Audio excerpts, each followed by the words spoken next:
நாம் யாராவது ஒரு சிலரால் ஏமாற்றப்படும் பொழுது, துரோகம் இழைக்கப்படும் பொழுது, இல்லை நமக்கு அவங்க ரொம்ப கஷ்டத்தை கொடுக்குறாங்க அப்படின்னு நினைக்கும் போதும் நம்ம மனம் நொந்து ஒரு சில சாபங்களை அவங்களுக்கு நம்ம கொடுத்துருவோம். சாபம்னு இல்லாட்டியுமே கூட ஒரு சில வார்த்தைகளை அவங்க மேலே பிரயோகப்படுத்திடுவோம்.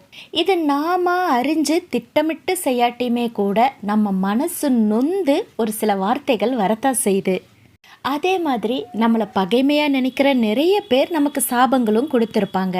ஆனால் யாருடைய சாபங்கள் உண்மையில் பலிக்கும், இந்த சாபங்களுக்கெல்லாம் நம்ம பயப்பட வேண்டிய தேவையில்லை அப்படிங்கிறத ஏற்கனவே ஒரு பதிவில் நம்ம பார்த்துருக்கோம். இந்த மாதிரி வீணாக நமக்கு கொடுக்குற சாபங்கள் எல்லாம் நமக்கு பலிக்காது அப்படிங்கிறது நமக்கு தெரியும். ஆனால் இந்த சாபம் கொடுக்குறவங்களுக்கு என்ன ஆகும், அவங்க கதி என்ன, அவங்க கொடுத்த சாபத்தின் விளைவு அவங்களே எப்படி தாக்கும் அப்படின்னு நம்ம தெரிஞ்சுக்கணும். இல்லை அது மட்டும் இல்லாமல் நாம் கூட யாருக்காவது சாபம் கொடுக்கணும், இல்லை ஒரு சில வார்த்தைகளை அவங்க மேலே வீசணும்னு நினைக்கும் பொழுது அந்த சூழ்நிலையில் இந்த கதையை நினைவு வச்சுக்கோங்க. சாபத்தின் விளைவு கேட்டலாமா?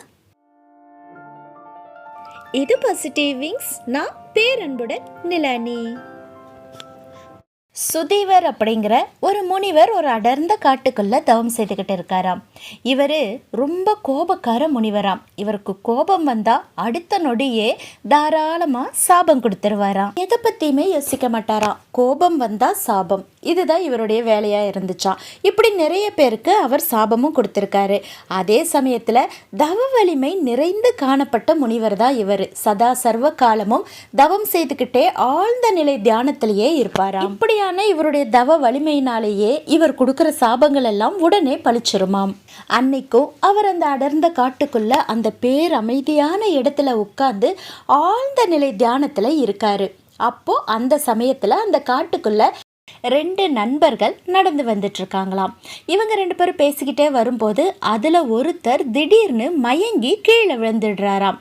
அப்போ இன்னொரு நண்பருக்கு என்ன செய்யறதுன்னு தெரியல. அவரை எழுப்பி பார்க்கறாரு, எந்த அசைவும் இல்லை. அவருக்கு தண்ணி தெளிச்சு எழுப்பணும் அப்படிங்கறதுனால சுத்தி முத்தியும் பார்க்கறாரு. அந்த காட்டுக்குள்ள ஆள் அரவுமே இல்லாம இருக்கு. அங்க கொஞ்சம் தள்ளி நம்ம சுதீவர் முனிவர் தியானம் செய்துட்டு இருக்காரு இல்லையா, அவரை இந்த நண்பர் பார்க்கறாரு. அவர் பக்கத்துல கமண்டலத்துல தண்ணியும் இருக்கு. இதை பார்த்த நண்பரும் ரொம்ப வேகமா முனிவர் பக்கத்துல போய் பதட்டமா அவரை எழுப்புறாரு. தியானத்துல இருந்து அவர்கிட்ட இருந்து உதவி கேட்கறதுக்காக அவரை எழுப்புறாரு. சாமி சாமி அப்படின்னு. இவருக்கு எப்படியாவது தன்னுடைய நண்பனை காப்பாற்றணும் அப்படிங்கிற ஒரே எண்ணம் தான் இருந்துச்சு. ஆனா ஆழ்நிலை தியானத்துக்கு போன நம்ம சுதீவர் முனிவர் தவம் கலைஞ்சு கோபமா கண் திறந்து பார்க்கறாரு. தன்னுடைய கண் முன்னாடி தன்னுடைய தவத்தை கலைச்ச ஒரு மனிதன் நிக்கிறான் அப்படிங்கிறது மட்டும்தான் அவருக்கு தெரியுது. கோபத்தோட கண் திறந்து பார்த்த முனிவர் இப்போதே எரிந்து சாம்பலாக போ அப்படின்னு உடனே ஒரு சாபத்தையும் கொடுத்துடுறாரு. அவருடைய தவ வலிமை காரணமாக அந்த நபரும் அந்த இடத்திலேயே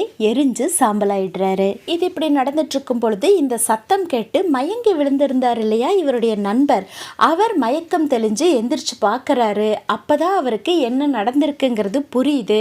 உடனே முனிவர்கிட்ட போய், சாமி என்னுடைய நண்பர் என்னை காப்பாற்றுவதற்காக தான் உங்களை எழுப்பியிருப்பாரு, ஆனா அநியாயமா அவருக்கு இப்படி சாபம் கொடுத்துட்டீங்களே, தயவு செய்து அவருக்கு சாப விமோச்சனம் கொடுத்துருங்க அப்படின்னு இவர் கேட்க, இப்பதான் சுதீவர் முனிவர் தன்னுடைய நிலையை அறிகிறார். ஒரு நிதானத்துக்கு வந்து என்ன நடந்துச்சு அப்படிங்கிறத அவர் கிரகிச்சுக்கிறார்.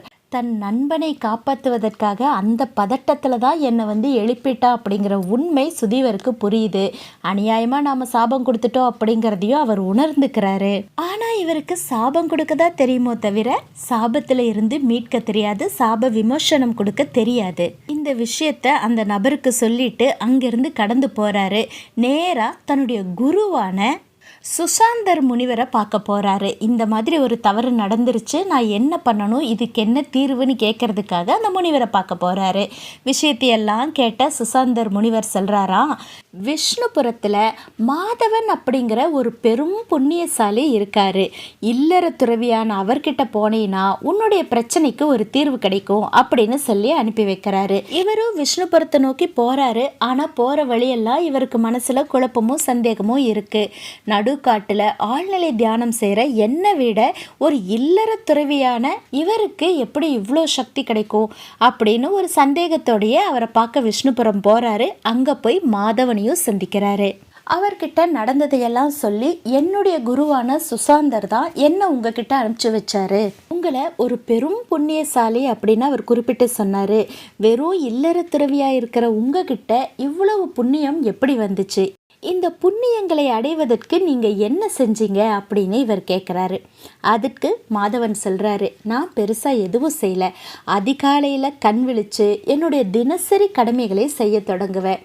அந்த நாள் முழுவதும் என்கிட்ட உதவின்னு யார் வந்து கேட்டாலும் என்னால் முடிஞ்ச உதவியை மறுக்காமல் நான் செய்வேன். என்னுடைய எண்ணம், சொல், செயல்கள் இதில் நான் எப்பவுமே தூய்மையாக வாழ்வேன். எண்ணத்தாலும் செயலாலும் சொல்லாலும் யாருக்கும் எந்த தீமையும் செய்யாமல் நான் இருப்பேன். எனக்கு யாராவது தீமையே செய்தாலுமே கூட எந்த வீணான வார்த்தைகளையும் நான் அவங்க மேலே பிரயோகப்படுத்த மாட்டேன். இதை தவிர வேற எதுவுமே நான் செய்யறதில்ல அப்படின்னு சொன்னாராம் மாதவன். சுதீவருக்கோ தான் எவ்வளவு தவம் செய்கிறோம், அதை விட இந்த செயல்கள் பெருசா அப்படின்னு மனசில் தோண அவர் கேட்குறாராம், அப்படின்னா பூஜை தவம் இதெல்லாம் ஒரு மனுஷனுக்கு அவசியமே இல்லை அப்படின்னு சொல்கிறீங்களா அப்படின்னு கேட்க, நல்லெண்ணத்துடன் பிறருக்கு உதவுவதுமே கூட கடவுளுக்கு செய்யும் பூஜை தான் அப்படின்னு மாதவன் சிரிச்சுக்கிட்டே சொன்னாராம். இதை கேட்டதும் சுதீவர் முனிவருக்கு இன்னும் கோபம் வருது. தான் எவ்வளவு தவம் செய்திருக்கோம், எவ்வளோ பூஜை செய்திருக்கோம், அதெல்லாம் வேண்டாத வேலை அப்படிங்கிற மாதிரி இவர் பேசுகிறாரே அப்படின்னு சொல்லிட்டு, அப்படின்னா தவம் செய்வதை வீணான வேலை அப்படின்னு சொல்கிறீங்களான்னு கோபமாக எழுந்தவர், தவ வாழ்வு வேண்டாம் என இலக்காரமாக கருதும் உங்களுக்கு உங்கள் கண் பார்வை ஒளியட்டும் அப்படின்னு சாபம் கொடுத்துடுறாரு. இவர் தான் கோபம் வந்தா சாபம் கொடுக்கிற முனிவராச்சே, அதனால மாதவனுக்கும் சாபம் கொடுக்க. ஆனா இந்த சாபம் மாதவனை எதுவுமே செய்யல, அவர் நல்லாவே நின்றுட்டு இருக்காரு. முனிவருக்கோ ஆச்சரியம், எவ்வளவு தவசக்தி வாய்ந்த நான் ஒருத்தருக்கு சாபம் கொடுத்து அது பழிக்காம போகுதே, எத்தனை பேருக்கு சாபம் கொடுத்துருக்க அப்படின்னு இவர் திகைச்சு நிற்கும்போது மாதவன் சொன்னாரா, முனிவரே, நீங்கள் சாபம் கொடுக்க கொடுக்க நீங்கள் சேர்த்து வைத்திருந்த தவசக்தி குறைந்து கொண்டே போகும்.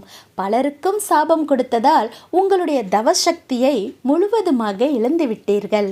இது கேட்டதும் முனிவர் பயத்தில் உறைஞ்சு நின்னாராம். அப்போ மாதவன் சொன்னாரா, ஒன்றும் கவலைப்படாதீங்க, என்னுடைய புண்ணியத்தில் ஒரு பகுதியை நான் உங்களுக்கு தர்றேன். அதன் மூலமாக நீங்கள் இழந்த தவசக்தி எல்லாத்தையும் திரும்ப அடைஞ்சிருவீங்க அப்படின்னு சமாதானப்படுத்தினாராம் மாதவன். அதாவது இவ்வளவு காலம் முனிவர் செய்த அந்த தவத்தின் பலனாக கிடைச்ச தவசக்தியை மாதவனுடைய புண்ணியத்தில் ஒரு சிறு பகுதியை கொடுத்தாலே திரும்ப பெற்றுவிடலாம் அப்படின்னு சொன்னாராம். இதை கேட்டு அவமானத்தில் வெட்கி தலை குனிந்து நேராக தன்னுடைய குருநாதரை வந்து பார்க்குறாரு சுதீவர் முனிவர். நடந்ததையெல்லாம் அவமானத்தோடையே சொல்கிறாராம். அப்போ குருநாதர் சொல்றாராம், நல்லெண்ணமும் உதவும் குணமும் கொண்டவர்கள் தவம் செய்யும் முனிவர்களை விட சிறந்தவர்கள். அவர்களுக்கு ஒருபோதும் பலம் குறையாது, மேலும் மேலும் புண்ணியமே சேரும். அதே போல பலருக்கும் பல சந்தர்ப்பத்தில் வீணான சாபங்களை கொடுத்தாலும் வீணான வார்த்தைகளை பிரயோகப்படுத்துபவர்களுக்கும் அவர்களின் சக்தி நிலையிலிருந்து அவர்கள் இறங்கி விடுவார்கள். சாபம் கொடுப்பவர்களுக்கு அவர்களுடைய பாவக்கணக்கு 2 மடங்காகும். அதுவே உதவிகள் செய்பவர்களுக்கு அவர்களுடைய புண்ணிய கணக்கு 2 மடங்காக பெருகிவிடும். இப்படி விளக்கம் கொடுத்தாரு சுசாந்தர். உண்மையை உணர்ந்த சுதீவர் முனிவர் இனி எப்போதும் கோபப்பட மாட்டேன் அப்படின்னு உறுதி எடுத்துக்கிட்டாராம். எந்த சூழ்நிலையாக இருந்தாலும் சரி, எவ்வளவு மனசு நீங்கள் கஷ்டப்பட்டாலும் சரி, நீங்கள் உங்கள் வார்த்தையால் யாருக்கும் சாபமோ வார்த்தைகளையோ கொடுத்துறாதீங்க. அவங்கவுங்க செஞ்ச கர்மவினை அவங்கவுங்க அனுபவிக்க தான் போகிறாங்க. நீங்கள் மனசு நொந்து விடும் ஒரு சொட்டு கண்ணீர் போதும் அவங்களுக்கு சாபமாக தான் போய் சேரும். ஆனால் நீங்களாக உங்கள் வாயிலிருந்து யாருக்கும் சாபம் கொடுத்துறாதீங்க. அதே போல் உங்களுக்கு யாராவது வீணான சாபங்கள் கொடுத்தாலும் அதை பற்றி எந்த கவலையும் படாதீங்க. ஏன்னா எல்லா சாபமும் இங்கே பலிக்காது. யாரையும் எந்த சூழ்நிலையிலும் சபிக்காதீர்கள். முடிந்தவரை மனதார வாழ்த்துங்கள். இல்லையேல் அவ்விடத்திலிருந்து விலகிக் கொள்ளுங்கள். உங்களது சாபத்தால் இப்போது வேதனை அவன் அனுபவிக்கலாம். பாதிக்கப்பட்டவனுடைய வேதனை உன் கர்ம வினையில் சேர்க்கப்படும். அதன் பிரதிபலனை 16 மடங்கு அதிகமாக உன் தலைமுறையே சுமக்க வேண்டிய அவசியம் உள்ளது.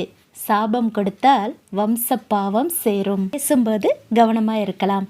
மீண்டும் இன்னொரு நல்ல ஆன்மீக கதையோட சந்திக்கலாம். அது வரைக்கும் நம்ம மனசோட பந்தம் தொடரட்டும். நன்றி.